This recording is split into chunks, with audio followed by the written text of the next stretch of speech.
Thank you, Audrey. Thank you, Rusty. Our past president, Robin Gorman, is going to offer our invocation today. Robin.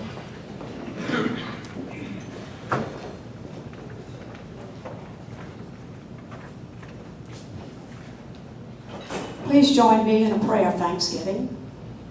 God of all blessings, source of all life, giver of all grace, we thank you for the gift of life and all that sustains us. We thank you for family and friends who give us joy. We thank you for our involvement in Rotary, where we have the opportunity to serve beyond ourselves. Please be with each of us today as we seek and live your will. Please bless this food that we have enjoyed and bless those who have prepared it for us. In your holy name we offer this prayer. Amen.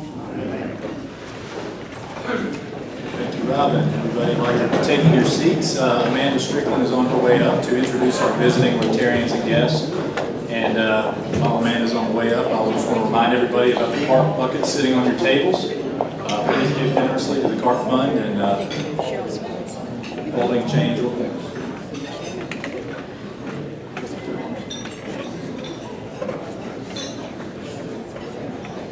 Good afternoon. My name is Amanda Strickland, and I would like to welcome our guests today. We have some visiting Rotarians. Allison Hank with the Capitol Club. Allison, welcome. And Brandon Anderson from the Main Street Club. Hey, Brandon. Does anyone have any guests with them today?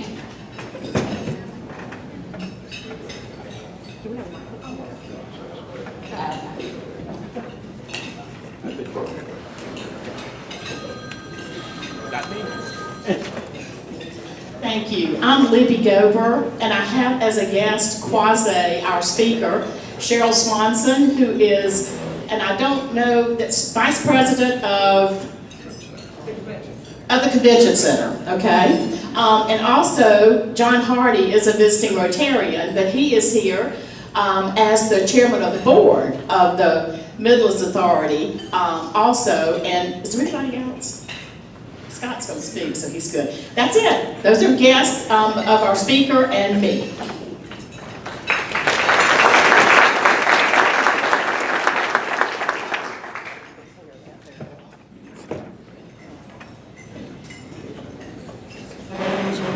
I'm Rusty Bass, and I'm pleased to have as my guest today Ben Dunn, who is a lawyer, local in a law firm here locally in Columbia, Orman and Dunn. But he would certainly want me to say on this particular day that more importantly, he is a candidate in the Republican primary for State Senate District 20, and that primary will be tomorrow. So if any of you happen to be in that district and have not met Ben, please try to make an effort to do so before you leave. Thank you so much.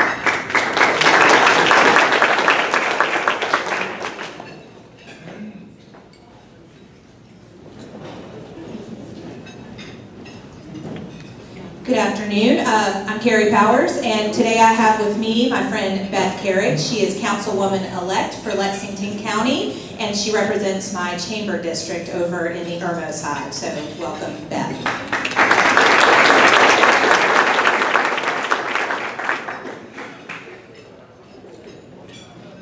Hi, I'm Rebecca Jordan from the American Red Cross, and today I have my friend and colleague Terrence Townsend. He is the Senior Recruitment Specialist for Volunteer Services for the Palmetto region of the Red Cross.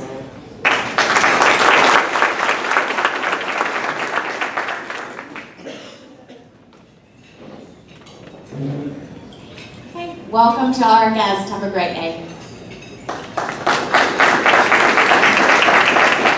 Thank you, Amanda, and again, welcome to all our visiting Rotarians and guests. It's good to have everybody. Today, one of our visiting Rotarians is Brandon Anderson. Brandon is coming up here, sitting to my left, to talk to you a little bit about Rotary Day at the State Fair coming up in October.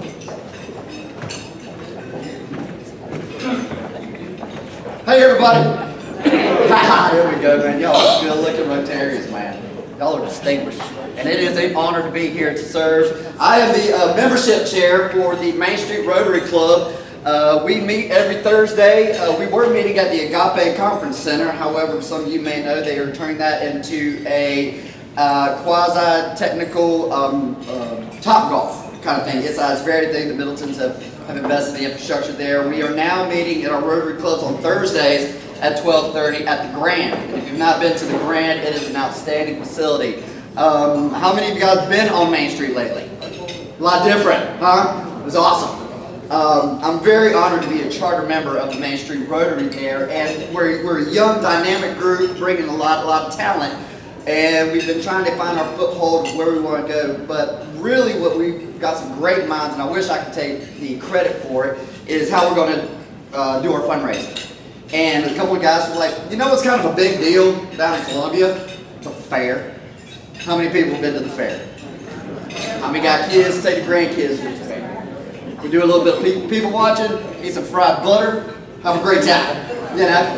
So what we've done is we have partnered with the folks at the fair and decided to get in with them to do some fundraising to do the inaugural Rotary Day at the fair, which will be Thursday, October 18th from 12 to 6. It is going to be an outstanding thing, and the reason why it's going to be outstanding is we thought a lot, like, you know, it'd be awesome if we made this a very big deal and made it into one of the biggest Rotary meetings, not only in the state of South Carolina, but in the United States. And what we're doing is we're getting the people involved in the Guinness Book of World Records to hold the biggest Rotary meeting at the fair. And it can be done. And the meeting, what constitutes a meeting, you have your Rotarian, I could also be a visitor. So if we can get around, we're shooting for about 250 people from all over, Rotarians, and bring a friend and just come on that Thursday. Now, me being the detail-oriented man I am, I'm going to do some bullet points to kind of answer some questions. Again, it'll be Thursday, October 18th. If you have a fancy cell phone or an electronic device, I would highly encourage you to put that on your device now to remember that day. The kickoff of our meeting, we will raise the flag for the Pledge of Allegiance at noon. Our closing ceremony will be at 5:15 with the attempt to break the Guinness Book of World Records. We're going to have one of those little hover things taking a big picture of all the Rotarians. It's going to be awesome. The grandstand will be the Rotary Central. So we'll meet at the grandstand so we can kind of make this thing official. Members may come partially or full day, but must stop at the grandstand to check in at some point during the membership count. Now, how we are going to raise money through this fundraiser? We'll be selling commemorative packages for $25 a piece. That will include a celebratory T-shirt, a custom wristband, a free ride on the Ferris wheel, and the opportunity to set a world record for us local Rotarians. Or there's also a family option of 4 for $80. Ticket sales will begin today, and what we hope that Stephen will help us do is he'll email you guys the link, and you can sign up online to get your tickets and set up your shirt sizes and all. But again, this is a very exciting thing, and we'll continue to hope this grows as my new, young, budding Main Street Rotary Club continues to build. Yes, sir? Did you say that the biggest club meeting is 250? What's That's correct. As a meeting. That's what I've been told. But the biggest meeting is like 250, 263 members. Hey, man. Hey, you might get Hey, this was a last minute thing we're here. We're trying to do. All in all, the great thing is a day to have fun. It'll give you a reason to come out to the fair and support Rotary Club International. Any questions? Thank you very much for your time. Thank you, Brandon. Thanks for being here. You know, we constantly struggle having a president of the club who's 6'5". Most of our speakers aren't that tall. We're constantly pulling the microphone around. If you have Brandon's energy and can speak that loud, you don't even need to do that. You can just talk. So we appreciate you being here. Somebody left their cell phone up on the podium.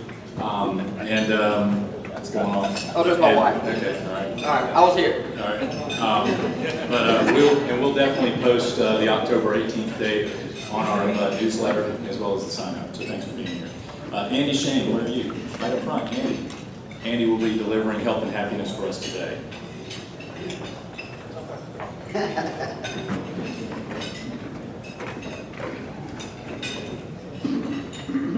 Good afternoon, everyone.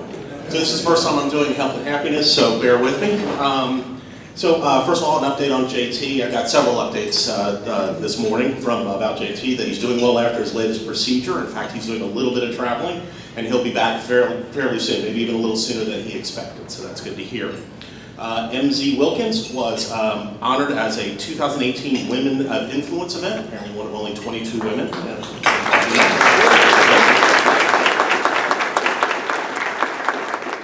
And Kathy Kennedy welcomed her third grandchild, Mayla. Is that Mila or Mayla? I can make sure. Mila. Thank you very much. Mila Kennedy, her second granddaughter. So I guess now the girls outnumber the boys at this point of the grandchildren, and may that keep up.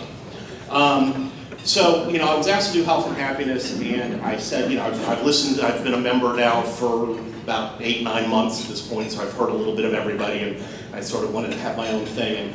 And certainly enough, the most underrated member of my family gave me a piece of inspiration. And who do you think the most underrated member of your family is? Mother-in-law, I'm going to sit there and say. Now, many of you are mothers-in-law out there, and of course, none of this applies to you. You all are blessed and wonderful, please. But I do want to, obviously, most of what we hear about mothers-in-law are pretty derogatory. If you think about the 1961 song by Ernie Cadeau, Mother-in-Law, one of the lyrics goes, she thinks her advice is a contribution, but if she would leave, that would be a solution, and don't come back no more. So, it's always one of my favorite songs. But I'm also blessed to have a sister-in-law, another underrated relative, who actually wrote a book called How to Be the Perfect Mother-in-Law. So I looked up some of the best advice that she gave, and she said, first of all, don't complain and don't criticize. She said the transition of becoming a mother-in-law is the feeling like you've been strapped to a chair with a sock in your mouth. And she also said, look, while obviously the children can come to your house uninvited, you can't go to their house uninvited. There's somebody new there, somebody you don't know as well, so please make sure you announce your presence before you go to an in-law's house. And then, and finally, she did say, the only time that she felt like that a mother-in-law could butt into her son or daughter's marriage, and that is, of course, when abuse is happening. Real abuse is happening was her advice on that. So I thought that was kind of interesting, and she also said something interesting in the book, that becoming a mother-in-law is not something you do, it's something that happens to you, like cellularly. So I thought that was interesting. She's a pretty funny lady. But I'm going to talk about my mother-in-law for just 1 minute, because as I said, she was the inspiration for what I wanted to share today, and something that I think really goes to the four-way test. My mother-in-law shared this story with her kids, her grandkids, and as we call ourselves, the three of us in our family, the outlaws, as well, and it was really nice. She's a widow of a Conway tobacco farmer. He died about 9 years ago.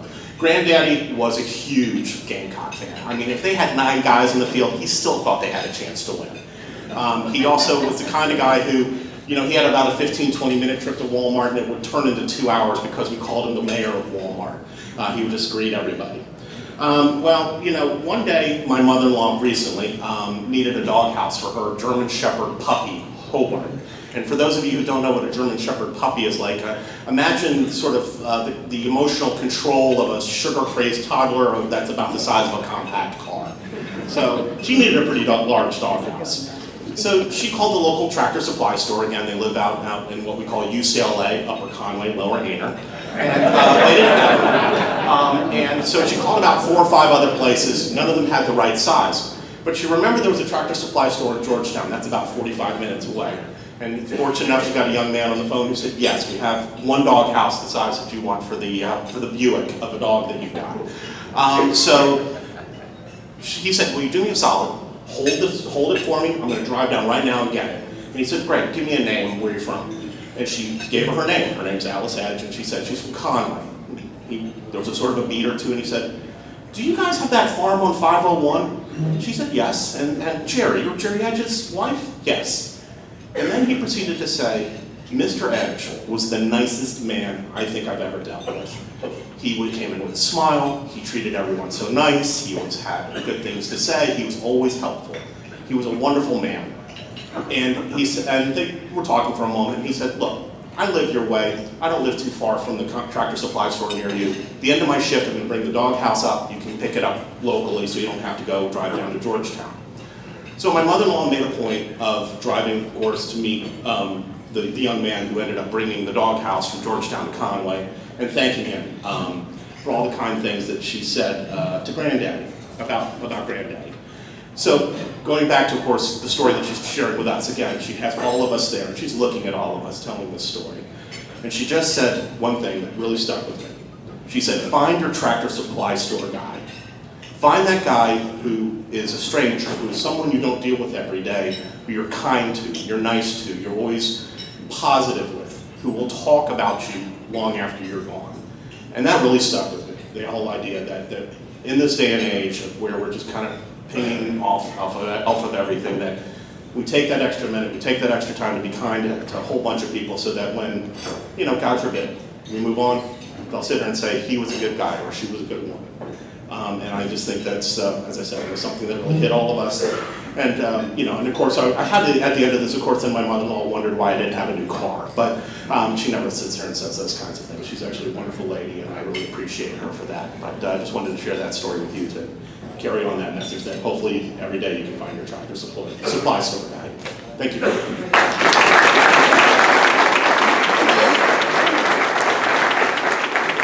Thank you, Randy. Great job, really. For your first time in Health and Happiness, I'm sure you're going to be asked again. That was very good and inspirational. And thank you to Bob Borum for arranging all of our Health and Happiness presenters for the year. That's a big task, and it takes time to prepare, so thank you. Sandra Owensby is here with me to tell you a little bit about some things going on at the Rotary Center and their lifelong learning program. Hello, fellow Rotarians. You have a couple of these lifelong learning brochures on your tables. How many of you agree that learning never retires? And it keeps us, the more we learn, it stimulates the brain cells and keeps us vibrant. Well, starting in October, the Rotary Center is partnering with University of South Carolina's folks involved and Midlands Tech. And we're offering some great classes, and this is the beginning of what we hope will be a lot of good classes to come, and eventually maybe we can get the Osher Foundation to look at us again. The first one will be Diseases of Famous People. That's going to start on Tuesday, October the 2nd. And it can be folks anywhere from like Napoleon to Audrey Hepburn, Jack Benny. And it's very interesting to find out what these people may have, what kind of diseases they may have had. And then the musical understanding is taught by a professor from USC. And we won't actually have the concerts, but he will tell you when the concerts are coming. And it gives you a better appreciation of music. And then we have the technology class, the cybersecurity class. And I don't know how many of you have read the book by James Patterson and Bill Clinton, but it's about cybersecurity, and it's very intriguing. And so that will be another good class. And then if you're thinking about retiring, the coulda, woulda, shoulda. We all have that coulda, woulda, shoulda deal that we wish we had done. But I invite you to go online at the Rotary Center website, www.luriecentersc.com, and register for these classes because you won't regret it. And Russ Bell can attest to how wonderful the Rotary Center is because he's a former board member. Thank you.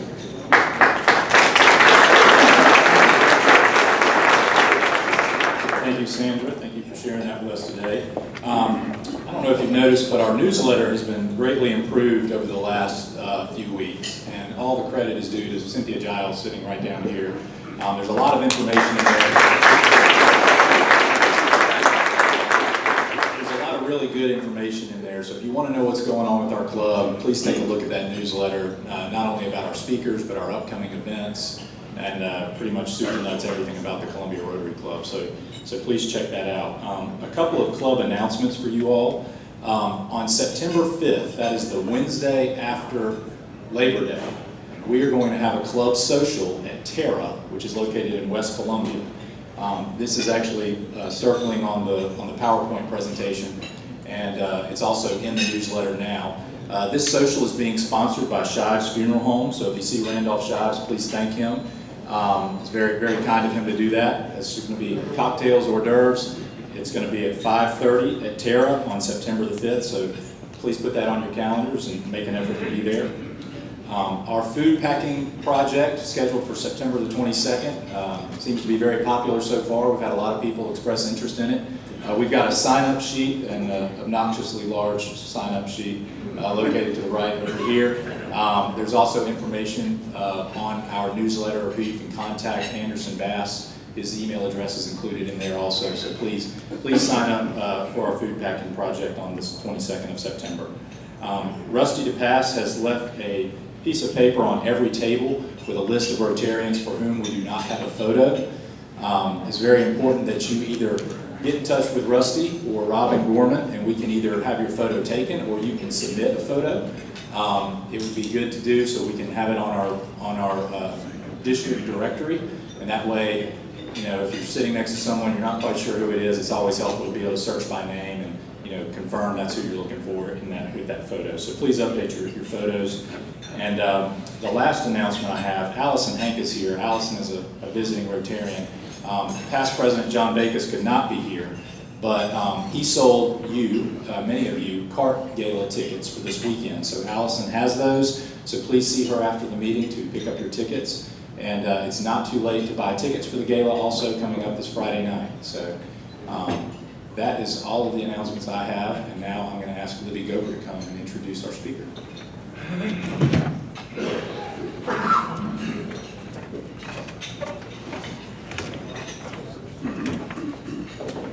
Thank you, President Stephen. It is always a pleasure to introduce the speaker here because we do have great speakers. But it's especially fun to introduce someone who is a pillar in our community, who is so devoted to his profession and who does such a good job. And also someone that I truly consider a friend, and Bill Ellen is all of that. Bill has been in the hotel industry for 29 years. Past 5 years, he has been president and CEO of the Midlands Authority for Convention, Sports, and Tourism, which is now Experience ColumbiaSC. Is that correct? See, when people change their names, it always confuses me. Yeah, it confuses Scott too, probably.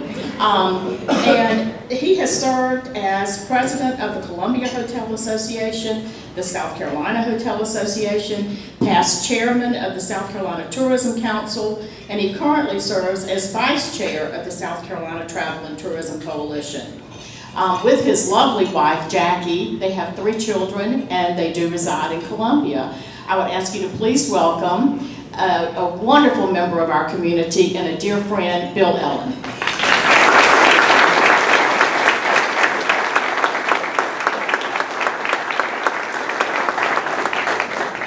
Good afternoon. I want to thank President Stephen and Libby for your invitation for Scott and I to come today to talk about an exciting upcoming event.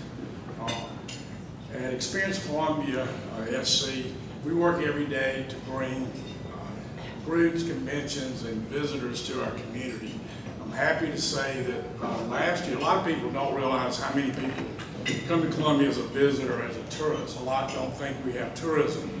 Last year, we welcomed 14.7 million visitors to Columbia community.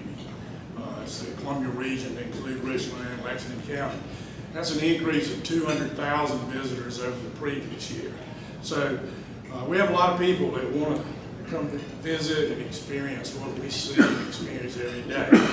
But we're here today to talk about an exciting event that's coming up next year. It'll be here before we know it, probably sooner than Scott wants us to get here. And that's the NCAA Men's Division I Basketball Championship, rounds 1 and 2, better known as March Madness. I'm assuming most everybody in here knows we're going to host March Madness next March. I'm not going to let John Durst answer this question, but I've got 2 tickets to Fireflies baseball game Friday a week from now, and a VIP pass. The first person that can answer, when was the last time Columbia hosted an NCAA tournament? No, never. 71. 69. 7. 1970, Carolina did not play in it. Anyway, 1970, Frank McGuire was the coach, He actually coached 10 years after that. He only made one more NCAA tournament, which was 1972. So from 1972 until last year, season before last, when Carolina made it to the NCAA tournament and advanced to the Final Four, it had been 40 years or so since we have hosted a tournament. But we are hosting next March. A big reason for not hosting it in that time period was due to the flag issue at the State House, and it was about a 20-year boycott by the NCAA to bring those types of events to Columbia. When they resolved the issue with the flag several years ago, it opened up the opportunity for Columbia to host the NCAA events. Scott and his team at Experience Columbia Sports went to work immediately trying to find out what events were available and how we could go about booking those type of events. Made numerous trips to Indianapolis, which houses the headquarters of the NCAA. And if you'll remember, 2 years ago, because of the bathroom debacle in North Carolina, and they pulled away some tournaments out of North Carolina, Greenville hosted a regional 2 years ago in which South Carolina participated, and that's the year they went to the Final Four.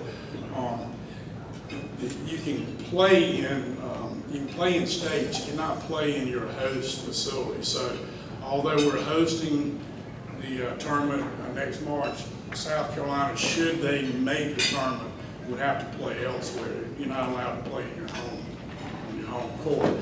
But it's really exciting that we got that event. We're hoping to book an NCAA March Madness in future years. Scott and I believe very seriously that we're getting a trial run. There was the bid book that Scott had to fill out for the NCAA was 89 pages long. So there's a ton of information that has to be provided and a lot of specifics that have to be met. One being you have to have 8 full-service hotels, which we do not have in the Columbia market. They made a concession for us and allowed us to use some limited service hotels, and we came up with a number to host the 8 different teams. They want a team that, they don't want 2 teams at the same hotel, so we had to have 8 hotels, along with a lot of information.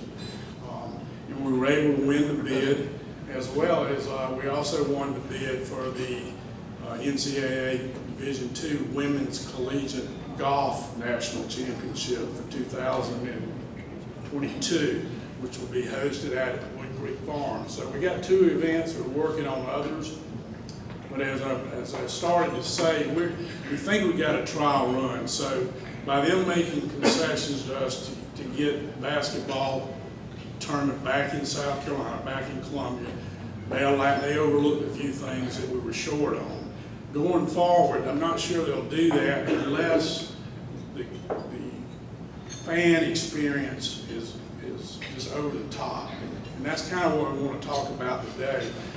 Scott was invited by NCAA to go to Wichita this past tournament to observe how they do things, and more importantly, how the community as a whole and how Wichita bought into the tournament. The game itself and inside the arena on the court is only half of March Madness. The other is the community, the fan fest, the activities that surround the tournament, and things that make people want to come to Columbia, South Carolina to attend a basketball tournament, and make them want to come back as a visitor for other reasons. So we've got a tremendous opportunity. We're going to have a national audience for 4 days in Columbia, South Carolina. On everybody's mind is a basketball fan, and I think people become basketball fans during March Madness when they may not watch a game in December or January. So it's going to be a big opportunity to us. Wichita did a really good job when Scott was out there, and he's going to tell you a little more about his visit to Wichita and how we can all get involved. But every storefront had posters, banks, businesses had welcome basketball fans, welcome NCAA, March Madness, whatever. So it's more than just that game. The games will host, first and second rounds will be on Friday and Sunday. Thursday will be a practice round. All 8 teams will participate in practice. It'll be open to the public. There's an effort going on now to bring buses of school kids in to experience the practice. They'd like to fill up the 18,000 seats for practice, which is really unheard of in a lot of these destinations where they go. If we could do something like that, would be great. But Thursday will be open practice for all 8 teams. Games will be on Friday. Saturday will be a free day, and that's the opportunity as a community we can really shine. We need these visitors going to our great zoo, to the museums, and things that we take for granted that are here, but that they can enjoy. And then they may want to come back for other reasons. And then the games will be on Sunday. The tournament will conclude on Sunday. There's a lot we can do. There's we need volunteers for each hotel is going to have a welcome table. Welcome to Columbia, South Carolina. Helping assist people with directions or things they can do. We're going to need volunteers. So if any of you or know of anybody who has free time and would like to volunteer for March Madness, Scott would be more than happy to let you know what needs to happen there. But again, it's a huge event that we're going to get a lot of national coverage. And again, over about 40 years since we've had an opportunity to do it. Hopefully USC will make the tournament, but they'll be at another destination, another site, another in Columbia. We feel very confident because they try to send them geographically. We'll probably end up with at least a Duke or North Carolina, or probably possibly both, depending on how they're seated.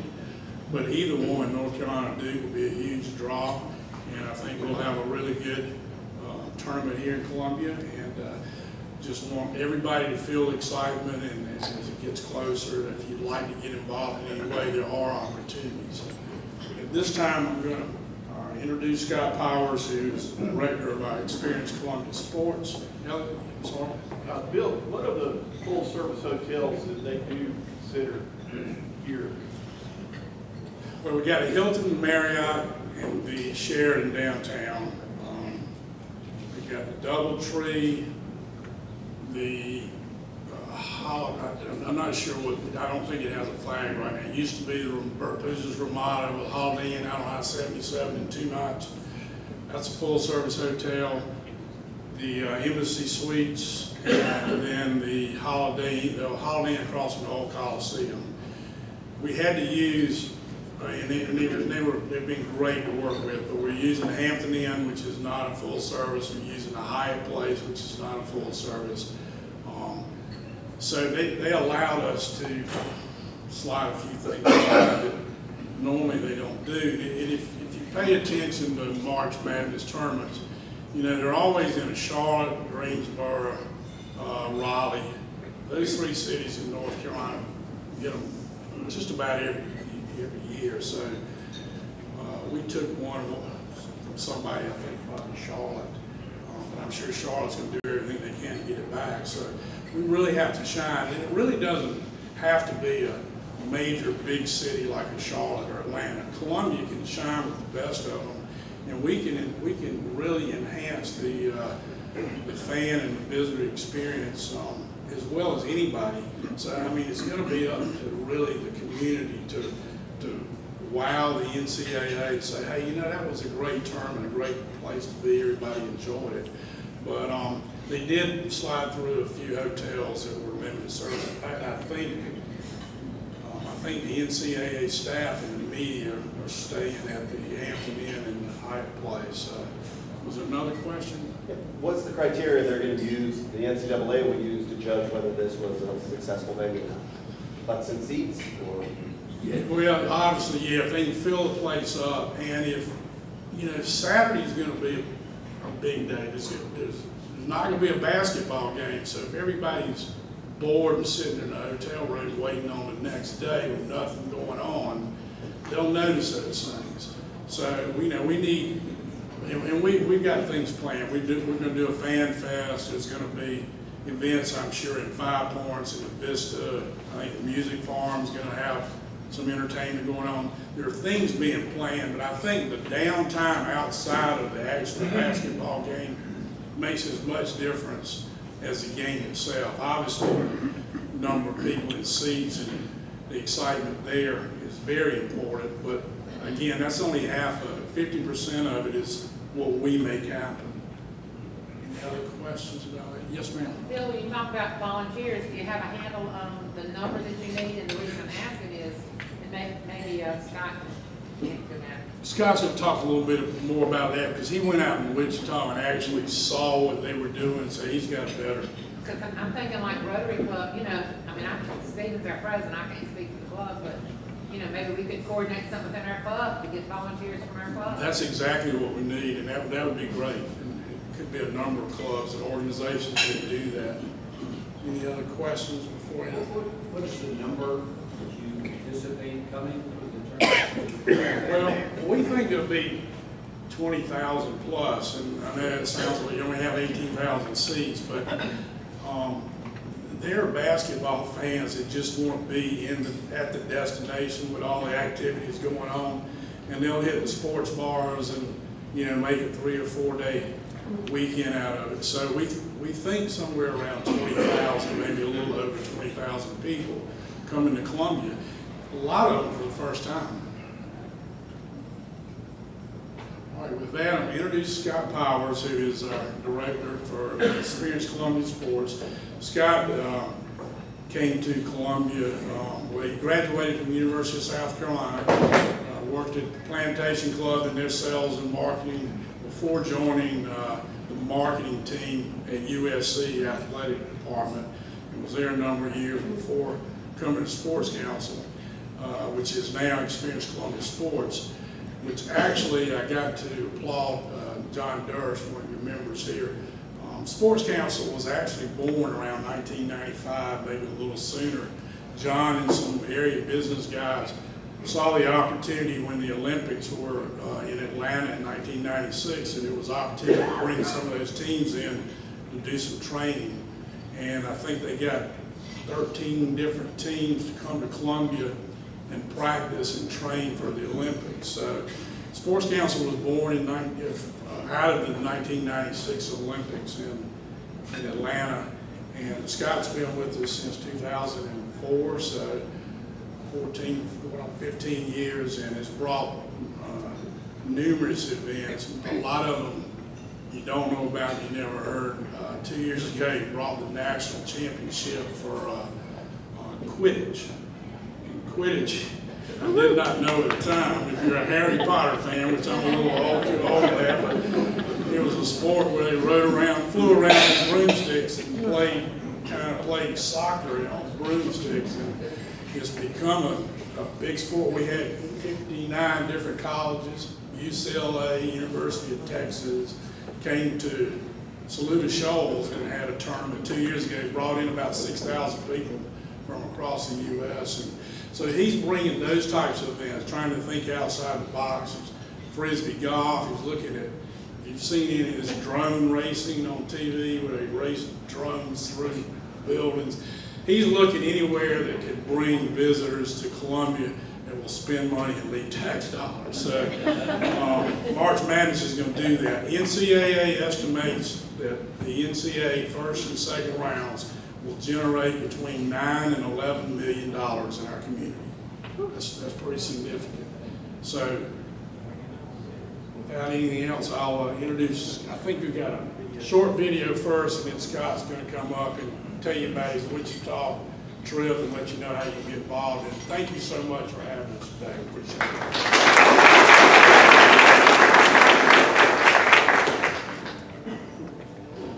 Let's get another thing started in March Madness. On the road to the Final Four, all types of folks caught up in the excitement of this 3-week run to a championship. Boy, blocked by Williams, tapped up ahead. Gilder Williams. The Aggies are moving on. Carson Edwards streaks in. Oh, high flyer. The Boilermakers, all business. Silence went up and Washington did too. What a block. Cincinnati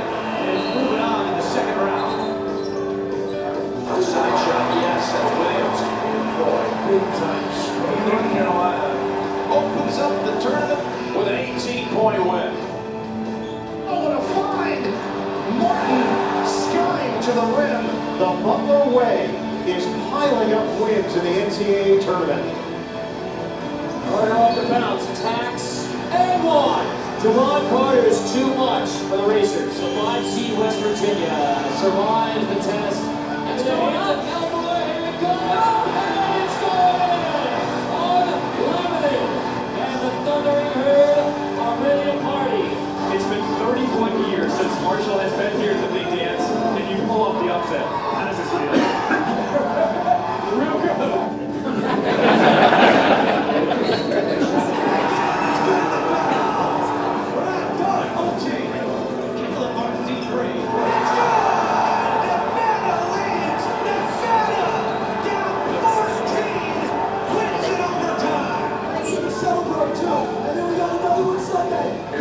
Driving in for the layup.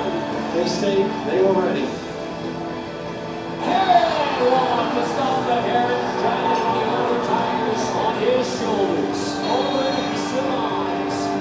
McCura running the break. McCura on the way for 2 more. Musketeers now 29-5. Mitchell, come 2 goes down for Shelton Mitchell. And the Clemson Tigers will advance. 3-on-1 opportunity. Howard for Dolajai, soaring through the air. High flying Slovakian. Syracuse is marching on. The back end. Ward. Oh! A high flyer. Niles Bridges on a rack attack. Michigan State is moving on. Robertson. Oh, what a block, Kevin Gilly. Dominating performance by the Seminoles. That epitomizes what our atmosphere is all about. Would you agree? I agree. It's beautiful. That's what college basketball is all about. There's some shock in the building, there's no doubt. A double-digit lead. Into this. Exclamation. 20-point lead. And the greatest upset in the history of this tournament. It's going to happen. The NCAA tournament has been turned upside down. Shut it off. In college basketball, UMBC makes history in Charlotte. How far can this team go? Well, I have no idea. We're just going to prepare for the next one just like we did for this one.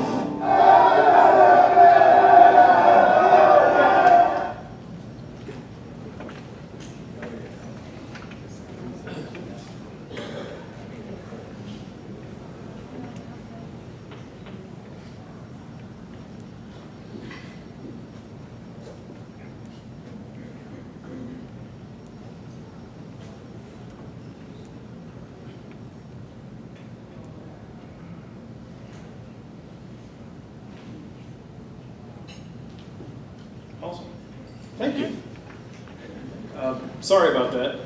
One thing that I took away from watching that video from March Madness this past year, everything you saw in that video took place on one day, Friday, the opening Friday of the tournament.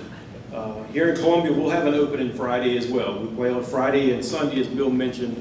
But that's one thing, there was too much to even mention how much happened in that day and how much can happen in Columbia, take place in Columbia. The greatest upset in the history of the NCAA basketball tournament. Not only did a #1 seed lose to a 16 seed for the first time, Virginia was the #1 overall seed, and then lost and got blown out of the building. It wasn't even close. Bill mentioned my trip to Wichita. I was very lucky. I made the case to the folks at the NCAA staff that encouraged us to go to Charlotte, which is where that took place. I wish I'd have been there. But looking at it from our perspective, from a fan engagement, community engagement perspective, I thought Wichita had a lot more similar feel to Columbia than Charlotte. Not to take anything away from Charlotte, but the NCAA happening in Charlotte, I don't think is as big a deal as it happening here in Columbia. And Wichita totally wrapped their arms around the tournament. It had been the first time in probably 15 years that they had hosted the tournament. The first time at their downtown arena, which was about 8 years old. river runs through downtown. I mean, the similarities were unbelievable. So I wanted to take part in what they were doing. And I also knew from the folks who visit Wichita that they were doing a fan fest. And I know that we wanted to do a fan fest to give fans an opportunity to experience everything there is to do in Columbia. And that's part of why Bill mentioned our name change.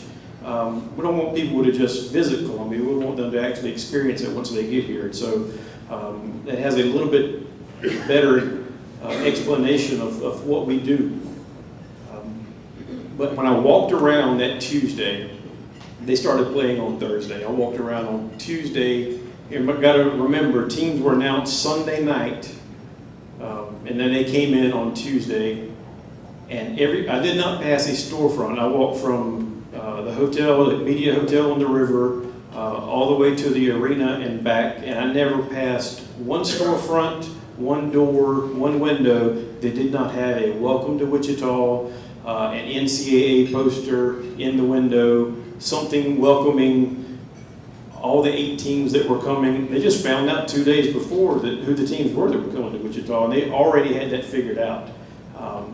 And obviously Kansas, I think most people know Kansas is a basketball state, means a lot to them, and the Jayhawks were playing in Kansas. So it was a huge atmosphere. But you know, they weren't guaranteed that Kansas was going to come. Bill mentioned North Carolina and Duke and some of those teams that we'd like to have because they have that passionate fan following. And you asked about the number of people coming, and some of that is going to depend on the teams.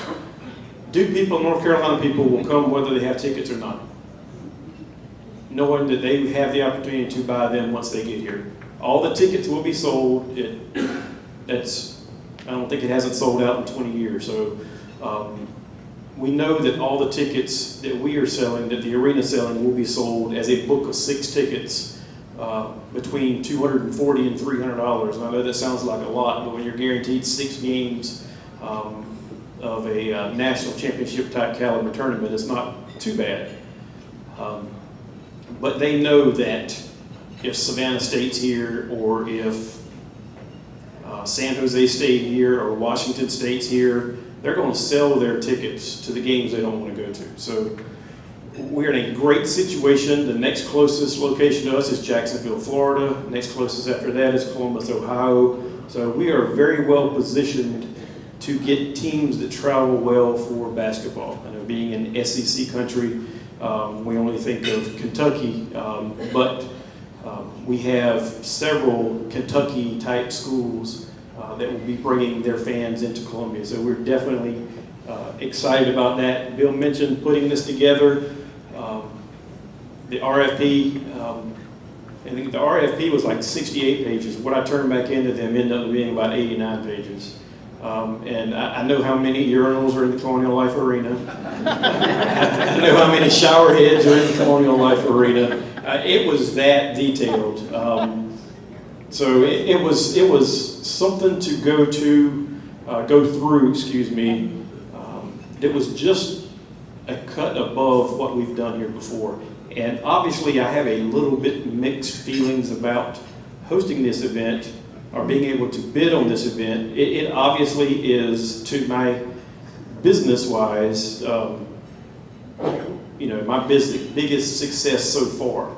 But I don't want it to be left on how we got the opportunity to bid on that with the tragedy down in Charleston. And so I've always had a little bit of mixed feelings that my biggest professional success has a backstory to it, and I don't want us to forget those families down in Charleston who will never be the same after that. So sorry, but I did want to say that. As a part of this, obviously the NCAA is the overarching organization. The University of South Carolina, as the member institution, will be the host. We bid on behalf of them. After we secured the bid, I turned that over to the University of South Carolina. So everything that's inside the arena will either be USC or the NCAA handling. We hope to do something for everything else. And what we want to do is have fan engagement, community engagement. And Bill mentioned some of those things.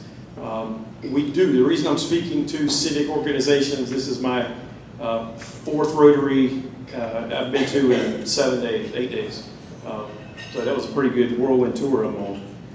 But we do need volunteers, and we will need, depending on how many shifts people don't want to do, hundreds of volunteers will be needed. We're running shuttles, free shuttles. I think everybody knows how parking is in the Vista on Thursday and Friday, so we'll be running free shuttle, satellite parking into downtown. We'll need people manning those. We hope to have people on the buses to answer any questions and to let people know, put that back in your car, you cannot bring that into the arena. One thing that I read, the gentleman asked about how we're going to know if it's successful. The NCAA does a better job of surveys than anybody in the history of the world that I've ever seen. Every player surveyed, every coach is surveyed, every administrator surveyed, every fan that buys a ticket from the NCAA is surveyed. And I read extensively from the ones in the past couple of years, and walking from my hotel to the arena with something I didn't know I wasn't allowed to bring into the arena came up multiple times, and we do not want that to happen. That's something that's been so we're going to over signage, we're going to over volunteer, we're going to have people out there having Ask Me shirts on. They did it in Wichita. I thought it was a fantastic idea. These brightly colored neon shirts that says Ask Me. And any of you in here can do it. If you've lived in Columbia more than a week, you know more about Columbia than anybody that's going to come in, so you're an expert compared to them. You're not the tourism expert, you're the only tourism expert that they're speaking to.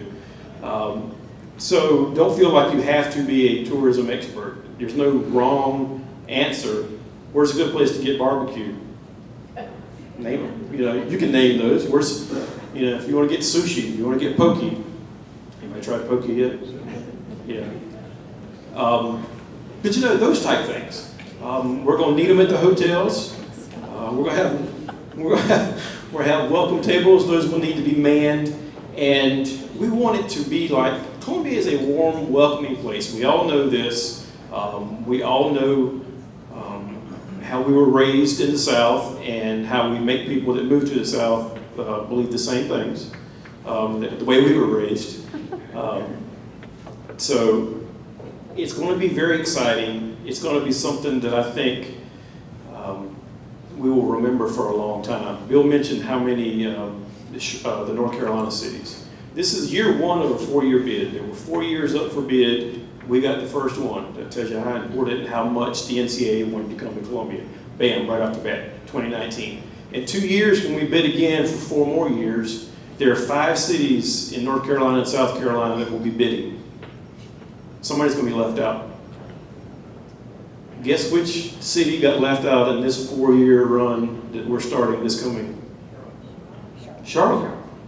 What people would consider, the only NBA arena of those 5 cities, the biggest metropolitan area, they were left out. If Charlotte can be left out, anybody can be left out, obviously. So what we want to do is, when the convention center is hosting the Fan Fest, we want that to be a great experience. When Amy Beth has got great events going on in 5 Points, we want people to enjoy that. It's not just an arena, a Vista event. It is all over our community. People are going to be staying in Harvest, and people are going to be staying in Southeast and Northeast. So we want anybody, you don't have to be just in the downtown Columbia area. One thing that I do want to run through, I know my time is short, is we have monthly meetings. Our next monthly meeting will be September 17th at the Convention Center. September 17th at the Convention Center. Everybody that's planning an event for Amy Beth, people in 5 Points, the Convention Center, all of those events will be put together in a full color piece like this. We're printing 12,000 of these to put throughout the community. They did this in Wichita, list of events, map of where everything is. In addition to that, it will be on a microsite that we're creating, and we will be launching at the September 17th meeting. So anybody is free to go to our website, and we will have a link right now. Just go to ColumbiaSCSports.com, ColumbiaSCSports.com. We'll have links to that microsite, and you'll be able to input your event. You'll be able to sign up for volunteers as a single person. but I invite all the different Rotaries throughout the Columbia area. If they want to take on a project, reach out to me directly. I'll be here. You can have, I got business cards. I'll be here as long as you need me to be. There's my information, 545-0009. And, you know, if you want to say, we're going to take on a satellite parking location and we're going to have somebody that rides the bus throughout the Thursday and Friday, we're going to have somebody parking cars, and we're going to set that all up. And that's Columbia Rotary's civic duty for the tournament. Or you can say, we're going to adopt a hotel. And one of the host hotels, you'll run the welcome table, or you can do a welcome table at the airport. We're going to have welcome tables for the players at Eagle Aviation as they come in on their charters on Tuesday. There are definitely many opportunities out there for everybody, and so if you want to do it as a group, I would encourage it. If not, we will take every individual that we can get. So. Sorry, I don't have time for questions, but please email me any questions or call me or come up and speak to me after the meeting. Thank you. Thank you, Scott and Bill. We appreciate you being here, and we're excited about all the work you put into bringing such a landmark event as March Madness to Columbia. We have a small token of our appreciation for you. We only have one, so I guess you can flip for it. So who gets it? But, I got 3. You already got 3 this week? Okay. All right. Bill, you can have this one. Thank you.